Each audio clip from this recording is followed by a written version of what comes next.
ایک عابد، اللہ کا ایک مقرب بندہ ایک پہاڑ میں عبادت کرتا تھا، اور اس کے کھانے کا اہتمام اللہ عز و جل نے ایک انار کے درخت کے ذریعے کیا۔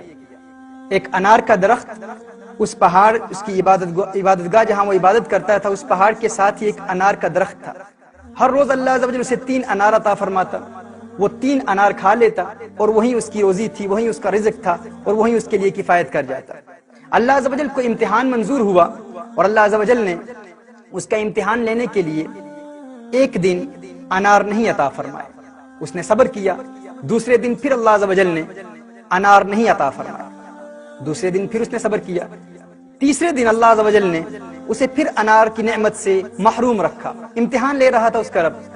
اب وہ بھوک سے نڈھال ہو کر، پریشانی میں مبتلا ہو کر، بہت زیادہ گھبراہٹ محسوس کرتے ہوئے اس پہاڑ سے نکل آیا۔ نیچے آتا ہے تو ایک غیر مسلم کا گھر ہے، اس غیر مسلم کے گھر پر دستک دیتا ہے، اسلام کے منکر کے گھر پر دستک دیتا ہے، اور بھیک مانگتا ہے، سوال کرتا ہے۔ اس غیر مسلم نے اسے 4 روٹیاں دی۔ وہ 4 روٹیاں لے کر جب اس کے گھر سے باہر نکلتا ہے تو اس غیر مسلم کا کتا اس عابد پر بھونکتا ہے۔ وہ عابد اس کتے کو 1 روٹی دیتا ہے، پھر کتا بھونکتا ہے، پھر دوسری روٹی دیتا ہے، پھر کتا بھونکتا ہے، تیسری روٹی بھی دے دیتا ہے، پھر کتا بھونکتا ہے اور چوتھی روٹی بھی دے دیتا ہے، لیکن وہ کتا ابھی بھی بھونک رہا ہے۔ ناظرین کرام، اس عابد نے اس کتے کو دیکھ کر کہا، تو کیسا لالچی کتا ہے، تجھے شرم نہیں آتی کہ میں تیرے مالک کے دروازے پر بھیک مانگنے کے لیے آیا تھا، تیرے مالک کے دروازے پر میں نے دستک دی، تیرے مالک نے مجھے بھیک دی، 4 روٹیاں دی، چاروں روٹیاں تو کھا گیا اور ابھی بھی بھونک رہا ہے۔ ناظرین کرام، اس کتے نے جواب دیا، اس نے کہا، اللہ عز و جل نے اسے قوت گویائی عطا فرمائی، اور اس کتے نے کہا، ہاں میں بے شرم ہوں، لیکن تجھ سے زیادہ بے شرم نہیں ہوں، تجھ سے زیادہ بے شرم نہیں ہوں۔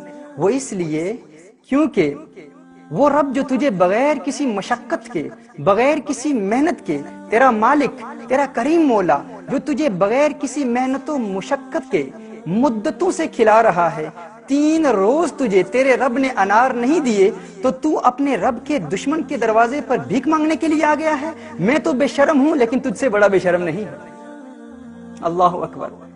ناظرین کرام، یہ کتا اس عابد کو سبق سکھا رہا ہے اور بتا رہا ہے کہ میں تو بے شرم ہوں، لیکن تو فرق دیکھ کہ میں نے اپنے مالک کے دروازے پر بھیک مانگنے والے سے روٹیاں لی ہیں، لیکن تو ایسا بے شرم ہے کہ تو اپنے مالک کے دشمن کے دروازے پر آ کر بھیک مانگ رہا ہے۔ تیرا رب تجھے مدتوں سے کھلا رہا ہے، لیکن پھر بھی تو اس کے دشمن کے دروازے پر دستک دے رہا ہے۔ ناظرین کرام، یہ وہ سائنز ہیں، سگنلز ہیں، جن کے ذریعے اللہ عز و جل اپنے بندوں کو واپس اپنے راستے پر لاتا ہے۔ اگر ان کے قدم لڑکھڑا جائیں، اگر وہ بہک جائیں، راستے سے، حقیقت کے راستے سے دور بھی ہو جائیں، تو اللہ عز و جل اپنے مقرب بندوں کو ان سگنلز کے ذریعے، ان سائنز کے ذریعے واپس اپنے راستے پر لاتا ہے۔